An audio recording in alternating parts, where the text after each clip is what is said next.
আমাদের চরবরি union BNP আমার সাবেক সহযোদ্ধা মরহুম আলাদ জাহিদুল ইসলাম বিপ্লব ব্যাপারীর স্মৃতিচারণ করে ওনার সাংগঠনিক কার্যক্রম, সামাজিক কার্যক্রম এবং সামাজিকভাবে উনি রাজনৈতিকভাবে কতটুকু সফল ছিলেন সেই সম্পর্কে আমি কিছু কথা তুলে ধরতে চাই।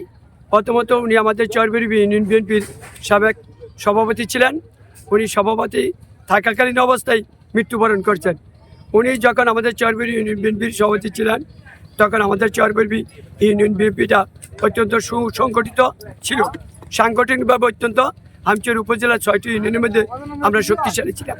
তারই ধারাবাহিকতায় হামচর উপজেলা সংগঠনেও তার অত্যন্ত আবির্ভাব ছিল এবং তার পদার্পণ মূল্যায়ন ছিল। তাকে মূল্যায়ন করে হামচর উপজেলা বিএনপি চরবরিকে অনেক প্রাধান্য দিত। সামাজিকভাবেও উনি একজন সামাজিক লোক ছিল। উনি বাংলাদেশ জাতীয়তাবাদী দল বিএনপি দানের শীষের প্রতীক নিয়ে দুইবার চেয়ারম্যান নির্বাচন করেছেন আওয়ামী লীগ সরকারের শাসন আমলেও। কিন্তু অত্যন্ত কঠিন প্রতিযোগিতার মাঝে দিয়েও সে নির্বাচনে প্রতিযোগিতা করেছেন এবং লড়াইমূলক প্রতিযোগিতা করেও হার মেনেছেন রাষ্ট্রীয় কলকাঠির ষড়যন্ত্রের কারণে। কিন্তু জনগণ তাকে ভোট দিয়েছে রাষ্ট্রীয় কলকাঠির ষড়যন্ত্রের কারণে ওনাকে পরাজয় বরণ করা হয়েছে। অর্থাৎ উনি সামাজিক এবং রাজনৈতিক সর্বক্ষেত্রেই চরবরি ইউনিয়নের জন্য একজন আদর্শবান মডেল ব্যক্তি ছিলেন। তার মৃত্যুতে আমরা চরবরি ইউনিয়ন সেটার অপূরণ এখনও পূরণ করতে পারছি না এবং পূরণ করার মতো ভাষাও ব্যক্ত করতে পারছি না। তো চলে যায়, তার স্মৃতি থেকে যায়। সেই এলাকায় চরবরি ইউনিয়নে আলাদ জাহিদুল ইসলাম অত্যন্ত একজন দানবীর, সামাজিক এবং মানবিক সর্বক্ষেত্রে একজন সোশ্যাল ম্যান ছিলেন, সাংগঠনিক লোক ছিলেন। ওনার অপূরণীয় কাজটা আগামী দিনে পূরণ করাটা আমাদের জন্য কঠিন হবে।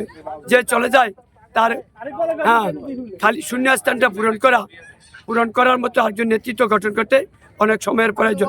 কাজে আলাদ জাহিদুল ইসলাম বিপ্লব ব্যাপারীর অপূরণীয় জায়গাটা আমাদের পূরণ করাটা এখন পর্যন্ত খুব দুষ্কর হয়ে দাঁড়িয়েছে।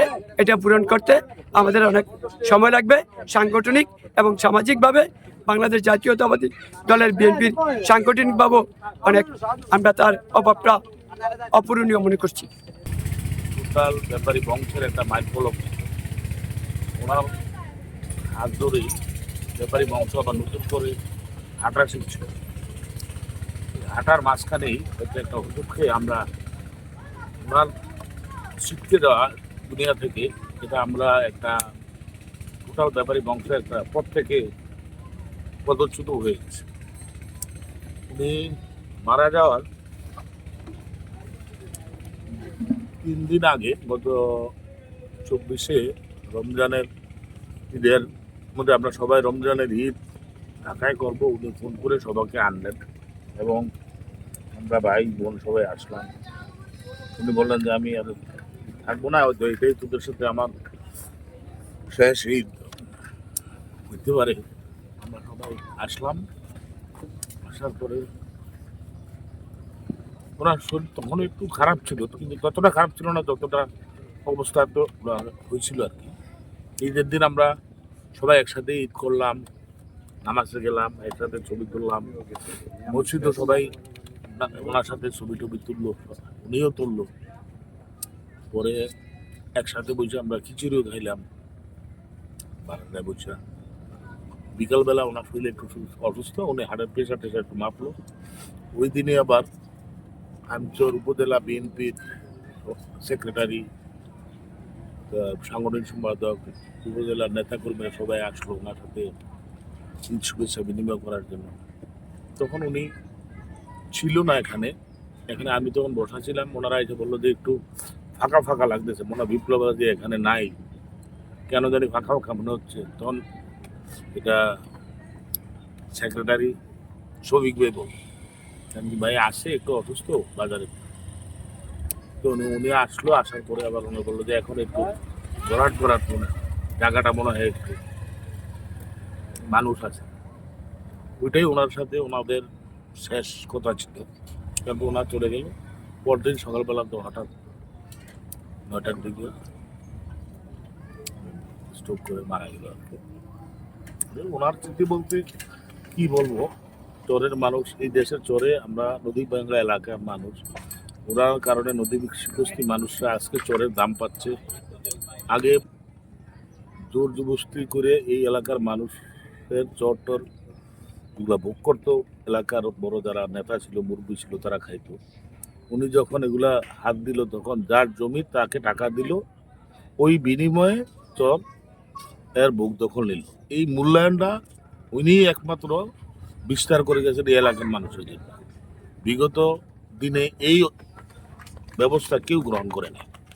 এখন আজকের আমাদের এলাকার যত কৃষক আছে, নদী ভাঙ্গা মানুষ আছে, যাদের বাড়িঘর ভেঙে নিয়ে গেছে, তারা আজকে ওনার কারণেই অন্ততপক্ষে নিজের জমিটুকুর মূল্যায়ন পাচ্ছে, এবং 2 টাকা ও 5 টাকা হোক ওনারা পাচ্ছে।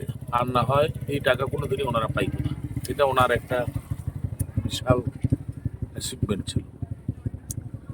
আর ওনার স্মৃতি বলতে তো অনেক, এগুলো তো বলে শেষ করা যাবে না।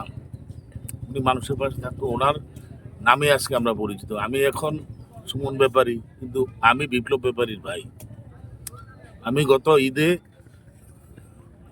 হায়দুরুল বাজারে গরু কিনতে গেলাম, যখন শুনলো যে বিপ্লব ব্যাপারীর ভাই আসছে, আমার গরুর হাসিল 2000 টাকা। যখন বললো যে বিপ্লব ব্যাপারীর ভাই, তখন ওখানে কমে গেল 1000 টাকা। বললো যে বিপ্লব ব্যাপারীর ভাই। এটাই আমাদের কাছে অনেক সম্মান, যে ওনার নামে আমরা এখনো পরিচিত। আমরা এই মূল্যায়ন রাখতে চাই দেশবাসীর কাছে, সবসময় ওনার মতো করে দেশবাসীর কাছে থাকতে চাই। ভবিষ্যতে উনি যেরকম নির্বাচন করে গেছে বিগত দিনে, আমরাও ভবিষ্যতে হয়তো এই সুনামের সহিত, জনগণ যদি চায়, এলাকার মানুষ যদি চায়, ওনার এই অস্তিত্ব রক্ষার জন্য, ওনার স্বপ্ন পূরণ করার জন্য আমরা এই এলাকার পাশে থাকবো। যদি এই এলাকার মানুষ আমাদের পাশে থাকে, আশা করি, এবং আমরাও ওনাদের পাশে সবসময় থাকবো ইনশাআল্লাহ।